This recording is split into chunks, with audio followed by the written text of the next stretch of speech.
નમસ્કાર મિત્રો, હું શરદ તલાવિયા આપ સૌનું હાર્દિક સ્વાગત છે આપણું વિજ્ઞાન.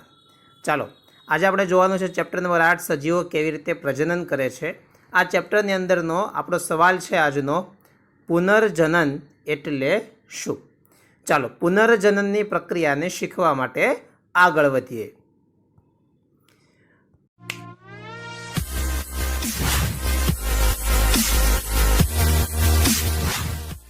તો જો સવાલ આપણને એવો કીધો છે કે પુનર્જનન એટલે શું, ઉદાહરણ આપીને સમજાવો.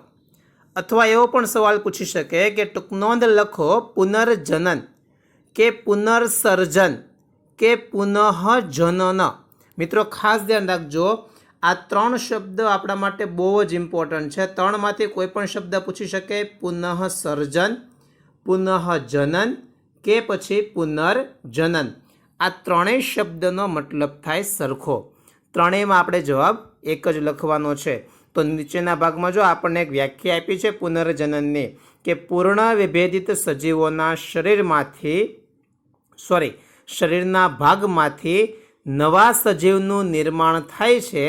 આ ક્રિયાને પુનર્જનન કે પુનઃજનન કે પુનઃસર્જન કહે છે.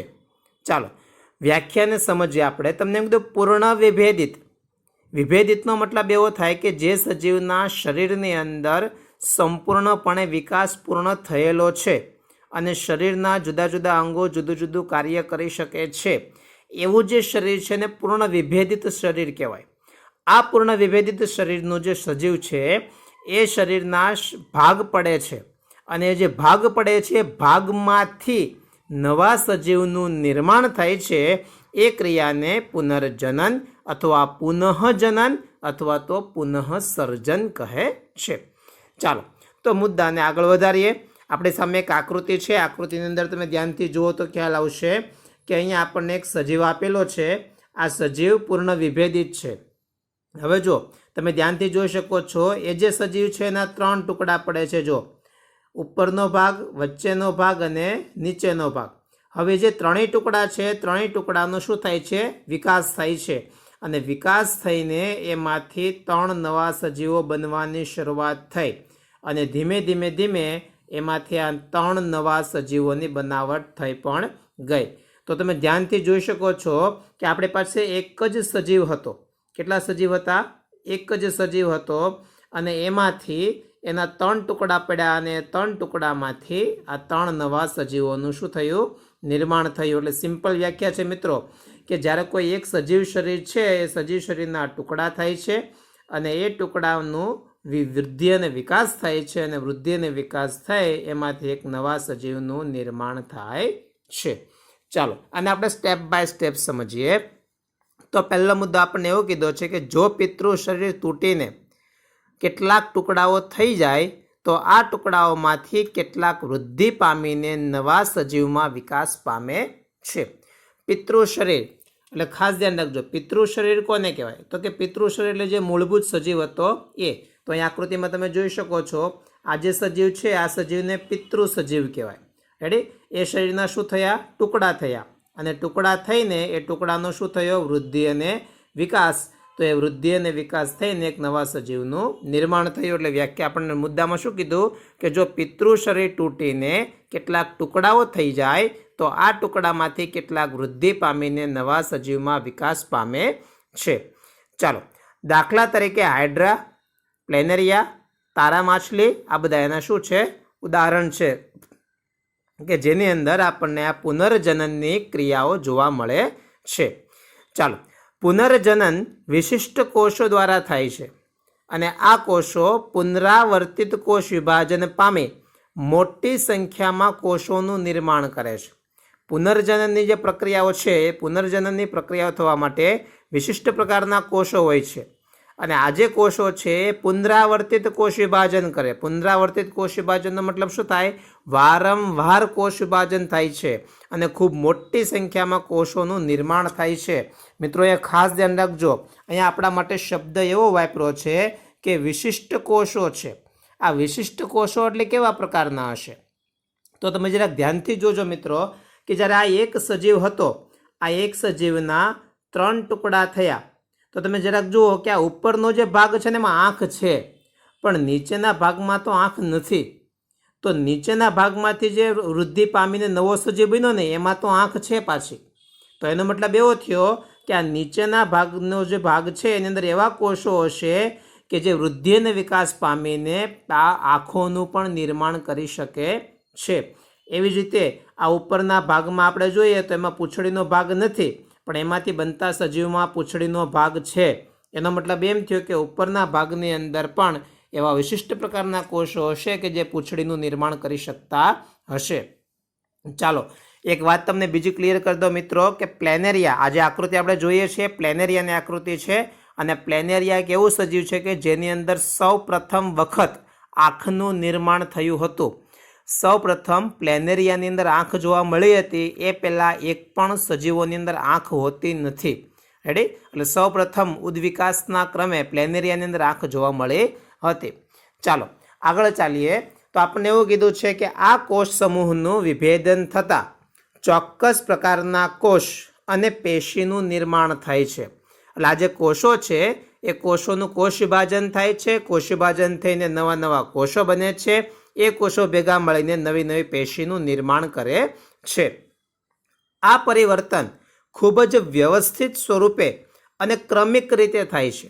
આ જે પરિવર્તન થાય છે, એક સજીવમાંથી 3 ટુકડા થવા, 3 ટુકડાનો વૃદ્ધિ વિકાસ થવો અને વૃદ્ધિ વિકાસને અંતે 3 નવા સજીવનું નિર્માણ થવું, આ જે આખી પ્રક્રિયા છે એ ક્રમિક રીતે એટલે કે સ્ટેપ બાય સ્ટેપ થતી હોય છે.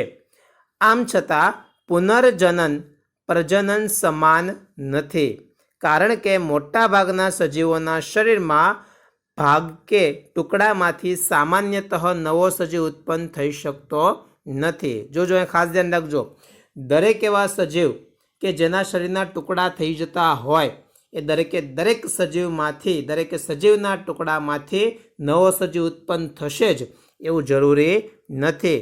પણ એવા સજીવો કે જેની અંદર આ વિશિષ્ટ પ્રકારના કોષો આવેલા છે, એના શરીરના જો ટુકડા થશે તો એમાંથી એક નવા સજીવનું નિર્માણ થઈ શકે છે. ચાલો ત્યાર પછીની વાત આપણી છે જટિલ સંરચનાવાળા સજીવો પુનર્જનન દ્વારા નવી સંતતિ શા માટે ઉત્પન્ન કરી શકતા નથી. જે સજીવો જટિલ સંરચના ધરાવે છે, ફોર એક્ઝામ્પલ આપણે ઉદાહરણ આપીએ, મનુષ્ય જટિલ સંરચના ધરાવે છે, પુનર્જનન દ્વારા એટલે કે આપણે એમ કે ચાલો મનુષ્ય છે, મનુષ્યના 3 ટુકડા કરી દઈએ, તો શું એ 3 ટુકડામાંથી નવા 3 મનુષ્ય બનશે? નહીં. તો એનો મતલબ એમ થયો કે જટિલ સંરચનાવાળા જે સજીવો છે એ પુનર્જનનની પ્રક્રિયા દ્વારા પોતાની નવી સંતતિ ઉત્પન્ન કરી શકતા નથી. શા માટે એનો આપણે જવાબ મેળવીએ. જો તો પહેલું કીધું છે કે જટિલ સંરચનાવાળા સજીવો નીચેના કારણોસર પુનર્જનન દ્વારા નવી સંતતિ ઉત્પન્ન કરી શકતા નથી. તો પહેલું કારણ છે આપણું જટિલ સજીવોમાં વિવિધ પ્રકારના કોષો વિવિધ ચોક્કસ કાર્ય કરે છે. ખાસ મુદ્દો જોજો મિત્રો, એમ કીધું છે આપણને કે વિવિધ પ્રકારના કોષો છે. કોષો કેવા છે? વિવિધ પ્રકારના, અને એ કોષોનું કાર્ય પણ કેવું છે? ચોક્કસ કાર્ય છે. એટલે આપણા જેવા જટિલ સંરચનાવાળા જે સજીવો છે એની અંદર જે કોષો છે એ કોષોનું કામ નિશ્ચિત છે અને નિશ્ચિત કામ જ કરે છે, અન્ય કોઈ કામ માટે સંકળાયેલા હોતા નથી. જટિલ સજીવો પેશીઓ અને અંગો ધરાવે છે. જટિલ સજીવો શું કરે છે? પેશી અને અંગો ધરાવે છે. ફોર એક્ઝામ્પલ આપણે મનુષ્યનું ઉદાહરણ લઈએ તો આપણા શરીરની અંદર કોષો ભેગા મળીને પેશી બનેલી છે, પેશી ભેગી મળીને અંગ બનેલા છે, તો આપણે પેશી અને અંગ ધરાવીએ છીએ. બીજી વાત આપણે એવી કીધી છે કે આ વિશિષ્ટ પેશીઓ અને અંગોને કારણે જટિલ સજીવોમાં પુનર્જનન ક્ષમતા દૂર થઈ જાય છે. એટલે આજે જટિલ સજીવોની અંદર આ જે પેશીઓ છે, જુદા જુદા પ્રકારની પેશીઓ છે, જુદા જુદા પ્રકારના અંગો છે, અને પેશી અને અંગોને કારણે આ પુનર્જનનની ક્ષમતા એ સજીવો ગુમાવી દે છે. બીજી વાત કે જટિલ સજીવોના પ્રજનન પણ વિશિષ્ટ પ્રકારના કોષો દ્વારા થાય છે. એટલે આ જટિલ સજીવો જે છે એના માટે વિશિષ્ટ પ્રકારના કોષો બનાવેલા છે પ્રજનન માટે. ફોર એક્ઝામ્પલ આપણે મનુષ્યની વાત કરીએ તો મનુષ્યની અંદર શુક્રકોષ અને અંડકોષ બનાવેલા છે કે જે સ્પેશિયલી પ્રજનનનું જ કાર્ય કરે છે, નવી સંતતિને ઉત્પન્ન કરવાનું જ કામ કરે છે. રેડી? તો એ કોષો એ જટિલ પ્રકારના સજીવોની અંદર છે એટલા માટે એની અંદર પુનર્જનન થઈ શકતું નથી.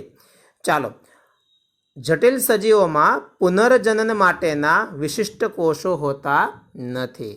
એટલે જે જટિલ સજીવો છે એની અંદર આ પુનર્જનન થઈ શકે એવા વિશિષ્ટ કોષો હોતા નથી. એટલે જો આ જટિલ સજીવો ધરાવતા હોય અને એ સજીવોને જો આપણે ટુકડા કરી નાખીએ તો એ ટુકડામાંથી નવા સજીવનું નિર્માણ થઈ શકવાનું નથી.